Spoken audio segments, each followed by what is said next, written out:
Hello, second and third graders. This is teacher Josh talking, and I'm going to give you your lesson on First Thessalonians, the whole book, not just one or two verses. So we're going to cover a lot of stuff, but it's all going to be very general things. It's really basic because we're going to be covering all of these passages later in a lot more detail. So for now, we're just going to cover things that are really easy, and then we'll get to the harder stuff later, okay? So we're going to start with a map just to figure out who Paul was talking to. So Paul wrote this letter to the church of Thessalonica, and if you look at the top left of the map, underneath Macedonia, you'll see the word Thessalonica. So Paul had sent this letter to them, and we're going to talk about why here in a second. So this brings us to the themes of this book. So we know that Apostle Paul sent this letter to the church of Thessalonica, and he sent it because he was very thankful for them and wanted to give them a few reminders of encouragement. And some of those encouragements include faith, love, and hope. So I'm going to go through these very briefly because, again, we're going to cover them in depth throughout the year. So the first one we have is faith. What is faith? Faith is a belief in God, and that God is who he says he is. It's pretty simple. It's pretty cut and dry. I'm sure all of you have heard this before, and we're going to go into more detail with that as we cover the lessons later on. And the next one is love. So love, there are 4 different types of love that are shown in the Bible. The first one I'm going to cover is unconditional love. So God is an example of unconditional love. He loves us even though we aren't lovable, even when we do things that are bad.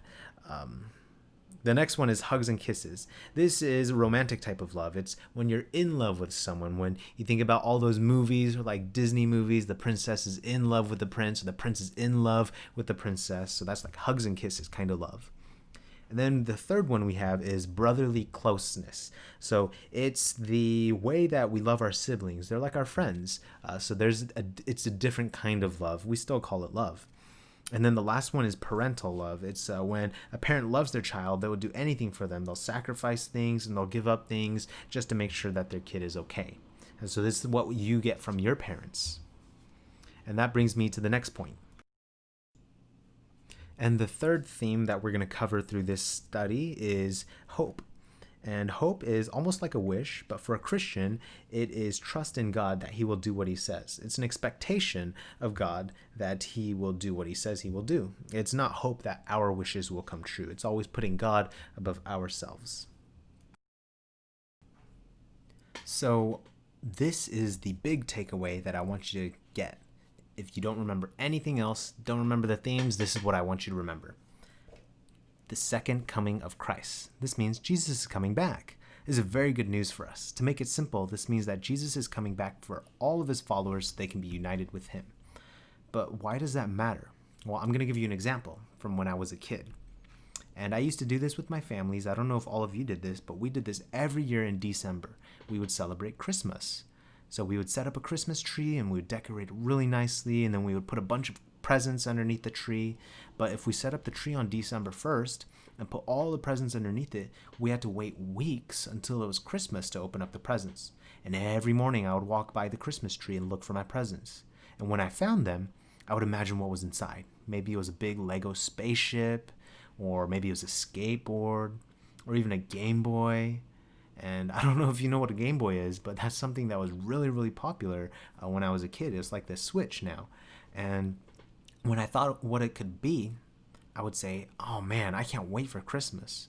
So when I was a kid, I would count down the days until Christmas because I was so eager for it. And on Christmas Day, I would wake up as soon as the sun came out to wake my parents so we could open up the presents.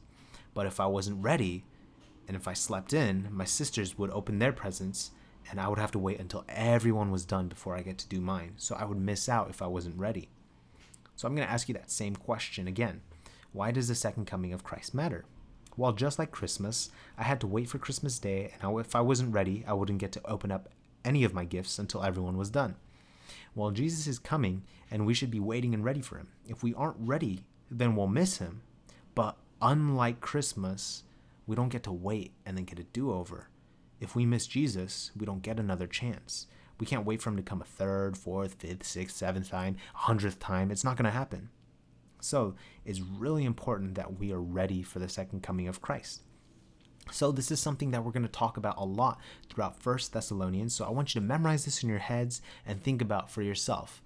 Why is the second coming of Christ important, and what should you do to prepare?